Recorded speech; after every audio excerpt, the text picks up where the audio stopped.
Hello and welcome to Pushing Back, Ukraine Daily Brief. As the war enters its 789th day, these are the main developments from the past 24 hours.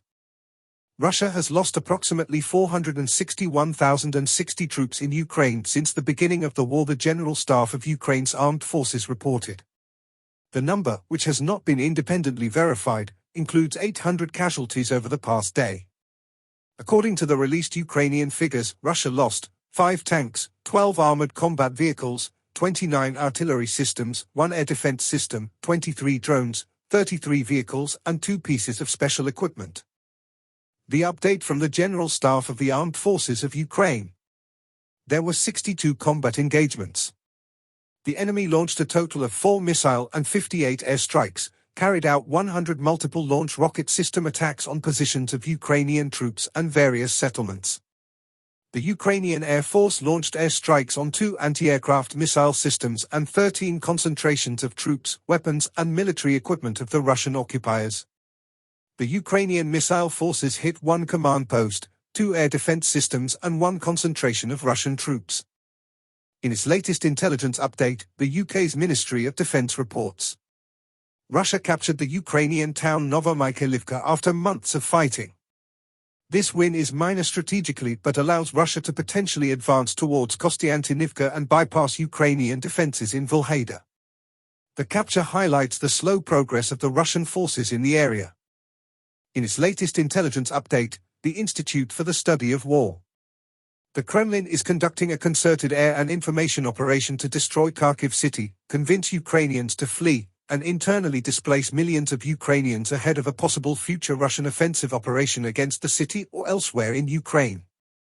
Kremlin mouthpieces are seizing on concerns about a future Russian offensive operation against Kharkiv city to conduct a likely coordinated information operation in an effort to create outsized panic among Ukrainians. ISW assesses that the likelihood of a successful Russian ground offensive against Kharkiv is very low if Ukraine receives renewed US military aid rapidly. Russia is intensifying strike and information operations against Ukrainians in Kharkiv city to exploit ongoing constraints on Ukrainian air defenses and heighten tensions in Ukraine in the likely relatively brief window before the anticipated arrival of US military assistance to frontline areas. Russian forces appear to be aiming to make a wide penetration of Ukrainian lines northwest of Avdiivka, Donetsk Oblast, but their ability to do so will likely be blunted by the arrival of US and other Western aid to the front line. The Wall Street Journal reported on April 22 that Finland is taking concrete steps to protect itself against Russian hybrid operations weaponizing Russian-manufactured migrant crises on the Russian-Finnish border. The Kremlin appears to be highlighting its relationship with Azerbaijan while downplaying deteriorating Russian-Armenia relations following Russia's failure to prevent Armenia's loss of Nagorno-Karabakh in September 2023. The Russian state, Pseudoplatov, volunteer drone initiative is reportedly equipping Russian military personnel operating in the Bakhmut direction with cheap and defective first-person view drones. Russian forces recently advanced near Chasiv Yar, Avdiivka, and Donetsk city and in the Donetsk-Zaporizhia Oblast border area. In Zelensky's nightly video he covered several points. Firstly, he spoke about a long day focused on military issues. He mentions a meeting with his staff, the Chief of the Defense Intelligence, and a conversation with US President Biden.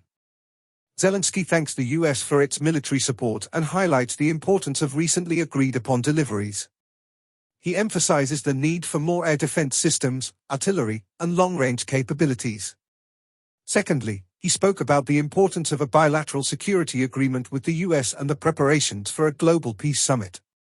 Lastly, he thanked those who fight for Ukraine and mentioning some brigades specifically. Thanks for following today's updates. Please don't forget to like and subscribe for more content. We'll return tomorrow with the latest news on the ongoing conflict.